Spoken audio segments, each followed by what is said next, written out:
Channel chemistry and physics bye Rahul Roy. आज के video में हम क्लास 10th का मैथ का फर्स्ट चैप्टर का टॉपिक करने जा रहे हैं जिसका नाम है रैशनल एंड इर्रेशनल नंबर। तो ये जो टॉपिक है बच्चे एक्सरसाइज 1.3 में काम आएगा सीबीएसई के हिसाब से।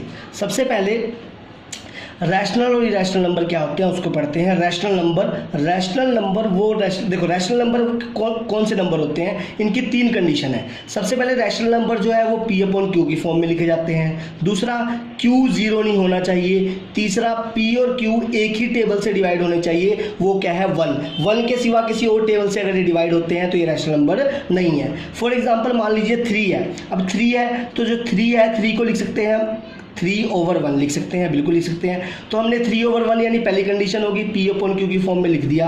अब इसमें दूसरी कंडीशन जो है नीचे वाला Q जो है वो जीरो भी नहीं है, दूसरी कंडीशन भी सेटिस्फाइड होगी। अब ये दोनों किस टेबल से डिवाइड होंगे 1 से, 1 3 जा 3 1 1 जा 1। तो यानी ये क्या हुआ, ये तीनों कंडीशन को सेटिस्फाई कर रहा है, तो 3 क्या हुआ रैशनल नंबर। उसी तरीके से 0 तो हम 0 ले सकते हैं 0/1, तो यानी इसे P अपॉन Q की फॉर्म में लिख दिया, पहली कंडीशन सेटिस्फाइड। दूसरा Q is not equal to 0, हाँ 1 0 नहीं है तो दूसरी कंडीशन भी क्या होगी सेटिस्फाइड। तीसरा ये दोनों किससे डिवाइड होंगे 1 से, 1 0 0 1 1 जा 1, तो तीसरी कंडीशन भी सेटिस्फाइड होगी, तो यानी ये क्या है रैशनल नंबर है। उसी तरीके से मान लीजिए अगर हमें पूछा जाए रैशनल नंबर है या नहीं है, डेसिमल एक्सप्रेशन इस तरीके से दिया हो क्वेश्चन में, तो पूछा जाए रैशनल नंबर है या नहीं है, तो हम कैसे पता लगाएंगे। तो एक बात याद रखिएगा, टर्मिनेटिंग और repeating numbers are rational number. या तो टर्मिनेटिंग हो या रिपीटिंग हो वो नंबर क्या कहलाते हैं, वैसे डेसिमल नंबर क्या कहलाते हैं रैशनल नंबर। जैसे 1.367 जो ये नंबर है ये टर्मिनेटिंग डेसिमल नंबर है। क्यों? क्योंकि ये जो ये पॉइंट है उसके 3 डिजिट बाद क्या हो गया है, खत्म हो गया है, तो ये टर्मिनेट हो गया है, तो ये क्या है टर्मिनेटिंग डेसिमल नंबर, तो ये क्या है रैशनल नंबर, क्योंकि ये टर्मिनेटिंग वाली कंडीशन में आ गया। वैसे ही जो रिपीटिंग होंगे जैसे 1.3 के ऊपर बार, अब 3 के ऊपर बार आ गया तो यानी ये बार बार क्या होगा 3 यहाँ पे रिपीट होगा, तो 1.3333, तो ये रिपीटिंग वाली, तो ये रिपीटिंग डेसिमल नंबर आ गया, तो ये भी क्या हुआ अपना रैशनल नंबर। इसी तरीके से ये भी रिपीटिंग में आ गया तो ये भी क्या हो गया रैशनल नंबर। इसी तरीके से बच्चे आता है हमारे पास इर्रेशनल नंबर। जो इर्रेशनल नंबर होते हैं वो होते हैं नॉन टर्मिनेटिंग और नॉन रिपीटिंग। पहली बात तो वो टर्मिनेट नहीं होंगे, कभी खत्म नहीं होंगे, और वो बार बार क्या होंगे रिपीट भी नहीं होंगे, याद रखना। जैसे 1.330 3330 33330, तो एंड सो ऑन, देखो एंड सो ऑन का मतलब ये अभी आगे तक चलेंगे, ये अभी टर्मिनेट नहीं होंगे, तो ये कभी टर्मिनेट नहीं होंगे।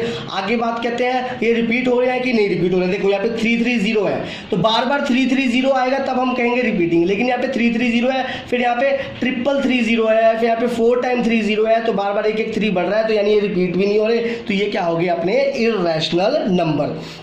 उसी तरीके से 11.01 001 0001 00, तो यहाँ पे 01 है, यहाँ पे 2 बार 01 है, हर बार एक 0 बढ़ रहा है, तो ये तो एंड सो ऑन, मतलब ये यहाँ पे टर्मिनेट भी नहीं हो रहा और ये बार बार रिपीट भी नहीं हो रहा है, तो इसीलिए क्या है ये इर्रेशनल नंबर है। वैसे √3 √2 √5 ये √3 √5 ये कंसीडर ये एक तरह के इर्रेशनल नंबर के टाइप है। तो जैसे मान लीजिए आपको ये सीबीएसई में क्वेश्चन आता ही है, अक्सर आता है कि prove that √3 is an irrational number. हमें प्रूव करिए √3 क्या है कि इरेशनल नंबर है। तो देखिए इसको हम कैसे सोल्व करेंगे, बड़ा ही आसान तरीके से आपको समझ आ जाएगा, ध्यान रखिएगा।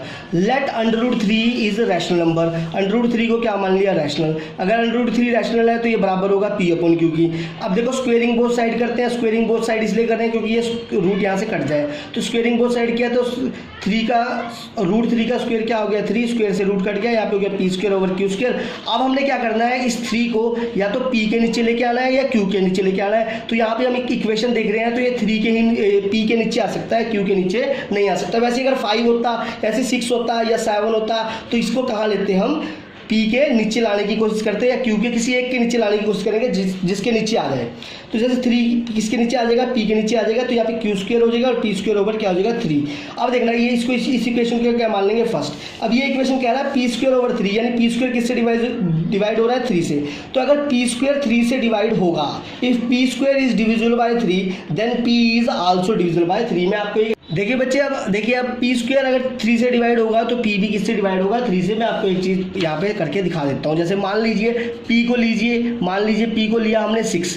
अब देखो पी स्क्वायर ओवर 3 है तो पी का स्क्वायर यानी 6 का स्क्वायर। अब देखेंगे 3 से डिवाइड होगा कि नहीं, 6 का स्क्वायर 36, ये 3 से डिवाइड हो जाएगा 12 पे। अब पी का स्क्वायर 3 से डिवाइड हो रहा है तो पी क्या है 6, तो 6 भी 3 से डिवाइड होगा, किस पे, 2 पे होगा। ये आप लोगों को समझ आ गया होगा। उसी तरीके से मान लीजिए हमने p को डिवाइड किया 3 से तो आंसर क्या आ गया c। p को मान लीजिए डिवाइड किया 3 से, हमने जब p को डिवाइड किया 3 से तो मान लीजिए आंसर क्या आ गया c। तो यहाँ से क्रॉस मल्टीप्लाई जाएगा तो p क्या हो गया 3c। अब इस 3c को कहाँ पुट कर दिया, फर्स्ट में।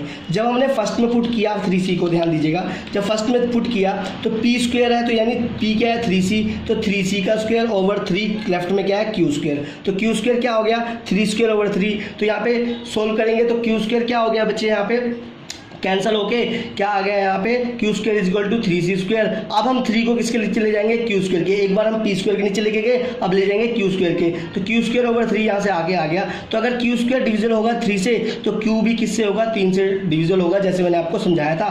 तो अब हमारी जो रैशनल नंबर और इरैशनल नंबर की कंडीशन थी बच्चे, उस तीसरी कंडीशन क्या थी कि P and Q have only one factor which is 1। P और Q का एक ही फैक्टर होना चाहिए, वो भी क्या 1। अब देखो जो P और Q है, हमने देखो यहाँ पे ध्यान देना बच्चे, जो यहाँ पे हमारे पास इक्वेशन सेकंड है, यहाँ पे ये बोल रहा है स्टेटमेंट सेकंड में कि जो P स्क्वायर है डिविजल हो रहा है 3 से, तो P भी डिविजल हो रहा है 3 से। वैसे यहाँ पे जब Q स्क्वायर डिविजल हो रहा है 3 से तो Q भी डिविजल हो रहा है 3 से। तो हमें ये बोल रही है ये कंडीशन, ये सेकंड और थर्ड स्टेटमेंट ये कह रही है कि P और Q के मतलब फैक्टर जो है वो 3 भी है। P और Q के दोनों के फैक्टर क्या है 3 भी है। तो हमने बोला है कि जो रैशनल नंबर होते हैं उसमें P और Q का फैक्टर एक ही होना चाहिए, वो भी क्या 1।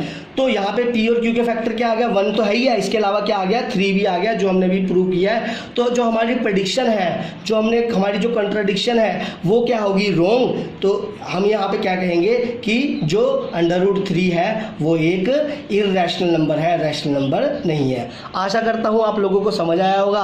अगर आपको फिर भी नहीं समझ आया है तो मुझे कोई भी क्वेश्चन आप कमेंट में डाल दीजिएगा, मैं उसका आसान सा रिप्लाई आपको जल्द से जल्द करूँगा।